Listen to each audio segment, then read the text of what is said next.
അത് അഭംഗുരം നിലനിൽക്കുകയാണ്. അതിന് വിപരീതമായി ആരെല്ലാം പ്രവർത്തിച്ചാലും ഏതെല്ലാം കാലത്ത് പ്രവർത്തിച്ചാലും മലങ്കര സഭയുടെ മക്കൾ സൂര്യനുള്ളിടത്തോളം കാലം ഈ ഭരണഘടനയോ കാതോലിക്കേറ്റിനെയോ വിട്ടുനിൽക്കുവാൻ തയ്യാറാവുകയില്ല എന്ന് നാം ഓർത്തിരിക്കുന്നു.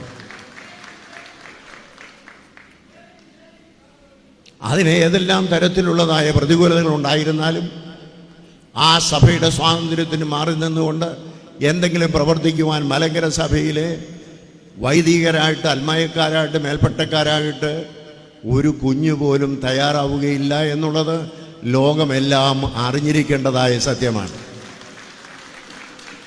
അതിന് വിപരീതമായി പ്രവർത്തിക്കുന്ന ആളുകളുടെ മലങ്കര സഭയുടെ ഭരണഘടനയ്ക്കും സ്വാതന്ത്ര്യത്തിനും വിപരീതമായി പ്രവർത്തിക്കുന്ന ആളുകളെ ഒളിഞ്ഞും തെളിഞ്ഞും സഹായിക്കുകയും സഹകരിക്കുകയും ചെയ്യുന്ന അനേകരെയും മലങ്കര സഭയ്ക്ക് അറിയാം. പക്ഷേ മലങ്കര സഭയ്ക്ക് ആരോടും പരാതിയില്ല. സഭ ഏതെല്ലാം തരത്തിലുള്ള തീക്കകത്തൂടെ പോയില്ല എന്നാലും ഒരു കാര്യം വ്യക്തമാണ്, കുന്തമേറ്റ് രക്തസാക്ഷിയായി തീർന്ന മാർത്തോമാ ശ്ലീഹായുടെ നസ്രാണി പാരമ്പര്യം ഉൾക്കൊള്ളുന്ന സജീവമായ സഭയാണ് മലങ്കര സഭ. അത് മറന്നുപോകരുത്. മലങ്കര സഭയുടെ 34 ഭരണഘടന കൊണ്ട് ഭരിക്കപ്പെടണമെന്ന് നിശ്ചയിക്കപ്പെട്ടിട്ടുള്ള ഒരൊറ്റ പള്ളി പോലും വിട്ടുകൊടുക്കാൻ ഞങ്ങൾ തയ്യാറല്ല.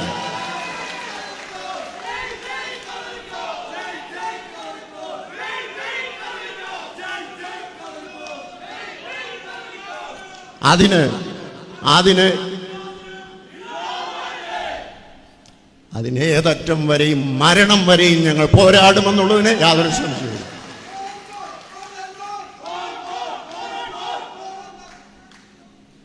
സഹോദരങ്ങളെ, കാതോലിക്കന്റെ കീഴിൽ സത്യത്തിനും നീതിക്കും വേണ്ടിയാണ് ഞങ്ങൾ നിലനിൽക്കുന്നത്. വിശുദ്ധ വേദപുസ്തകത്തിൽ പറയുന്ന സഭയുടെ സ്വാതന്ത്ര്യത്തിന് വേണ്ടിയാണ്.